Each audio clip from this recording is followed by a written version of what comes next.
Bismillahirrahmanirrahim. Assalamualaikum warahmatullahi wabarakatuh.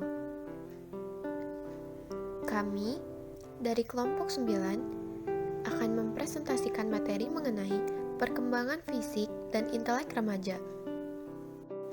Sebelum ke materi, izinkan saya memperkenalkan anggota kelompok 9. Yang pertama, ada Selviana Aditama dengan NIM 12020400120. Dan yang kedua, ada Talida Salma dengan NIM 12020400132. Dan yang ketiga, ada saya sendiri, Yansiti Rahma dengan NIM 12020400144. Perkembangan fisik remaja. Perkembangan fisik remaja. 1. Pengertian perkembangan fisik remaja. 2. Perubahan-perubahan fisik pada masa remaja. 3. Perubahan fisik selama masa remaja. 4. Keragaman perubahan proporsi tubuh. Pengertian perkembangan fisik remaja. Pengertian dari perkembangan adalah perubahan-perubahan yang dialami individu atau organisme menuju tingkat kedewasaannya atau kematangannya, berlangsung secara sistematis, progresif, dan berkesinambungan baik menyangkut fisik atau jasmania maupun psikis atau rohania. Perubahan-perubahan fisik pada masa remaja. 1. Perubahan ukuran tubuh. Irama pertumbuhan fisik berubah menjadi cepat sekitar 2 tahun sebelum anak mencapai taraf kematangan alat kelaminnya. 2. Perubahan proporsi tubuh. Ciri tubuh yang kurang proporsional pada masa remaja ini tidak sama untuk seluruh tubuh. Ada pula bagian tubuh yang semakin proporsional.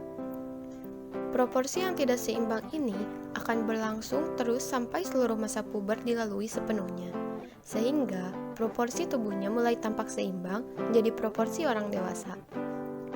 Perubahan ini terjadi baik di dalam maupun bagian luar tubuh anak. Yang ketiga, ciri kelamin yang pertama. Pada masa kanak-kanak, alat kelamin yang pertama belum berkembang secara sempurna.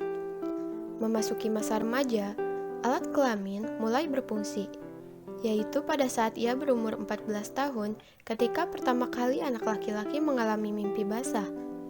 Pada anak perempuan, indung telurnya mulai berfungsi pada usia 13 tahun, yaitu pada saat pertama kali mengalami menstruasi atau haid.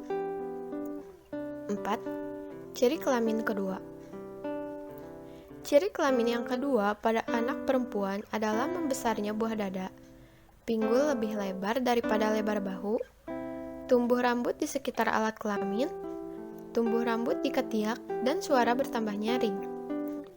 Ciri kelamin kedua pada anak laki-laki adalah tumbuh kumis dan jenggot, nada suara membesar, bahu melebar lebih lebar daripada pinggul, tumbuh bulu dada dan bulu di sekitar alat kelamin, serta perubahan jaringan kulit menjadi lebih kasar dan pori-pori membesar.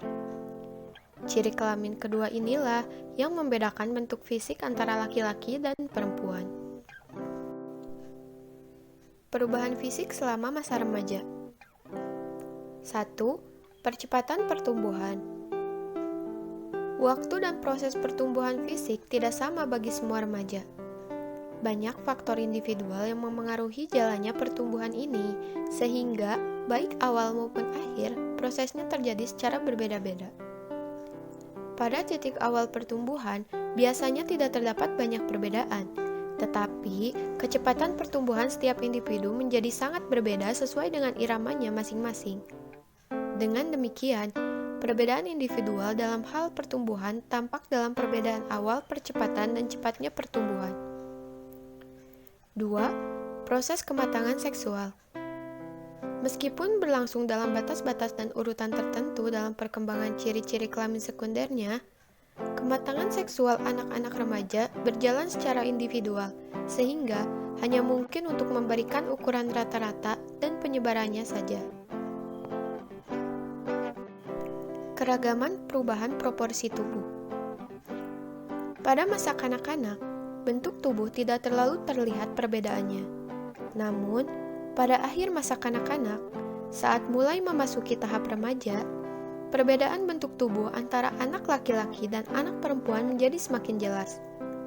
Remaja laki-laki cenderung menuju ke bentuk tubuh mesomorf atau cenderung menjadi anak yang kekar, berat, dan segitiga. Sedangkan anak perempuan kalau tidak endomorf atau cenderung menjadi gemuk dan berat akan memperlihatkan ciri ektomorf, cenderung kurus dan bertulang panjang. Sekalipun demikian, dalam kelompok anak laki-laki dan anak perempuan juga terdapat perbedaan, sehingga tidak dapat dikatakan harus selalu tepat sama. Pada kelompok anak laki-laki, mungkin saja ada yang memperlihatkan bentuk tubuh ektomorf atau endomorf, dan sebaliknya, pada anak perempuan ada yang tubuhnya berbentuk mesomorf. Apabila sistem endokrin berfungsi normal, ukuran tubuh akan normal pula. Sebaliknya, kekurangan hormon pertumbuhan akan menyebabkan kerdil, sedangkan kelebihan hormon pertumbuhan akan menyebabkan ukuran tubuh terlalu besar sehingga tidak sesuai dengan anak sebayanya. Perkembangan intelek remaja. Perkembangan intelek remaja. 1. Pengertian intelek dan inteligensi. 2. Hubungan antara intelek dan tingkah laku. 3. Karakteristik perkembangan intelek remaja. 4. Faktor-faktor yang memengaruhi perkembangan intelek. Pengertian intelek dan inteligensi. Dalam Kamus Besar Bahasa Indonesia, intelek diartikan sebagai daya atau proses pemikiran yang lebih tinggi yang berkenaan dengan pengetahuan, daya akal budi, dan kecerdasan berpikir. Sedangkan kata inteligensi dalam Kamus Besar Bahasa Indonesia diartikan sebagai pengujian tingkat kecerdasan seseorang terlepas dari pendidikannya. Pengertian tekstual di atas sedikit berbeda jika kita lihat dalam proses kehidupan sehari-hari, di mana orang lebih sering mendefinisikan intelek dengan kata kecerdasan atau kepandaian. Banyak orang mengatakan intelek ditujukan hanya bagi seorang yang mampu melakukan sesuatu secara cerdas. Sedangkan pengukuran tentang tingkat intelektual dan kecerdasan tersebut disematkan kepada pengertian inteligensi. Dari penjelasan di atas, dapat diambil sebuah pemahaman bahwa antara intelek dan inteligensi mempunyai pengertian yang berbeda. Namun demikian, untuk menilai seseorang mempunyai kecerdasan atau tidak hanya dapat diukur dari satu sisi semata. Hubungan antara intelek dan tingkah laku. Tingkat kecerdasan seseorang berpengaruh terhadap pola pikir dan perilaku. Hal ini sangat beralasan karena perilaku dipengaruhi oleh adanya perintah dari otak sebagai pusat kendali dari seluruh ruang dan gerak anggota tubuh. Pikiran remaja sering dipengaruhi oleh ide-ide dan teori-teori yang menyebabkan sikapnya kritis terhadap situasi dan otoritas orang tua. Setiap pendapat orang tua dibandingkan dengan teori yang diketahuinya, sikap kritis juga ditunjukkan oleh hal-hal yang umum baginya pada masa sebelumnya, sehingga tata cara dan adat istiadat yang berlaku di lingkungan keluarga sering bertentangan dengan sikap kritis yang tampak pada perilakunya.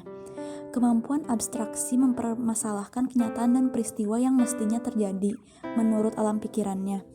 Sikap ini atau akibat kemampuan abstraksinya dapat menimbulkan perasaan tidak puas dan putus asa. Selain itu, pengaruh egosentris masih terlihat pada pikirannya.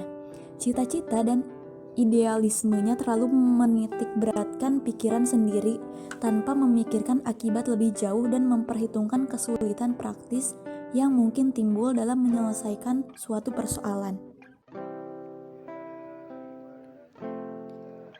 Karakteristik perkembangan intelek remaja. Kemampuan berpikir yang abstrak merupakan ciri yang utama dalam perkembangan intelek pada masa remaja. Kemampuan berpikir yang abstrak merupakan ciri yang utama dalam perkembangan intelek pada masa remaja. Ciri lainnya ialah mampu membuat sebuah hipotesis dalam memaknai arti pesan simbolik untuk membacakan persoalan-persoalan yang dihadapinya. Selain itu, perkembangan intelek remaja dapat dilihat dengan kemampuan membaca alam sekitar dan lingkungan sosial yang dilihat dan didengarnya. Kemudian dari situ, dia membuat hipotesis dan sekaligus bisa menarik keputusan yang dilandasi oleh dasar pemikiran yang masuk akal sampai dia dapat menerima hasil pemikirannya. Faktor-faktor yang mempengaruhi perkembangan intelek. Menurut Andi Mapiare, hal-hal yang mempengaruhi perkembangan inteligensi ada 3, yaitu perkembangan informasi yang disimpan atau dalam otak seseorang sehingga ia mampu berpikir relatif. Yang kedua, banyaknya pengalaman dan latihan-latihan dalam memecahkan masalah sehingga seseorang dapat berpikir rasional. Yang ketiga, adanya kebebasan berpikir sehingga mendorong keberanian seseorang dalam menyusun hipotesis-hipotesis yang radikal, kebebasan menjajaki masalah secara keseluruhan, dan keberanian memecahkan masalah dan menarik kesimpulan yang baru dan benar. Nah, sekian materi dari kelompok kami. Tapi, lanjut dulu deh. Ada quotes buat kalian nih. Ingatlah kehidupan kampus dengan terus mengasah. Jangan habiskan waktumu untuk berkeluh kesah. Keep fighting, oke? Terima kasih telah menyimak materi dari kami. Wassalamualaikum warahmatullahi wabarakatuh.